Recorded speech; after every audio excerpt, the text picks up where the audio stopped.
মধ্যে কি আছে? বিরিয়ানি, কুরবানির মাংসের বিরিয়ানি রান্না হয়েছে আর মামা বাড়ি থেকে এসেছে, এখন খাবো। আমি তো থালায় নিয়ে নিয়েছি এটা কাঁচা লঙ্কা, পেঁয়াজ কুচ্ছিলাম কিন্তু পেঁয়াজ দেখছি শেষ হয়ে গেছে। তো দেখো কি সুন্দর ঝরঝরে ভাত হয়েছে, আর মাংস ভরপুর রয়েছে এর মধ্যে, দেখতেই পাচ্ছ। কুরবানির মাংস অনেকটা ছিল তার জন্যই বানানো। আমি এখন নিয়ে নিয়েছি গরম গরম বিরিয়ানি। ও হো হো, দেখো আলু, আলুটা দেখো খালি। আলুটাও নিয়ে নিলাম। একটা পেঁয়াজ হলে তো হয়ে যেত, শশা না হলে হতো, রাত্রেবেলা শশা খাওয়া ভালো না। কিন্তু শশা পেলাম না, শশা তো ছেড়েই দাও।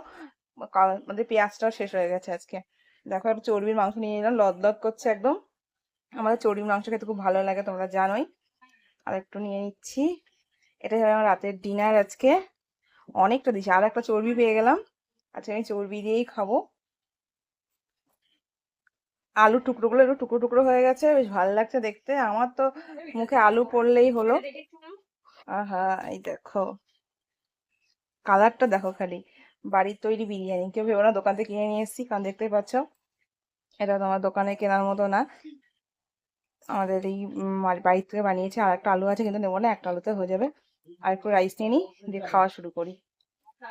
ভিডিও ভালো লাগলে অবশ্যই লাইক কমেন্ট শেয়ার করে পাশে থেকো। তোমরা কে কে বিরিয়ানি লাভার জানিও, তবে অবশ্যই জানিও যে মাটন বিরিয়ানি নাকি চিকেন বিরিয়ানি। আমি মাটন বিরিয়ানিটা খেতে বেশি পছন্দ করি। চলো খেয়ে নিই আমি এবার।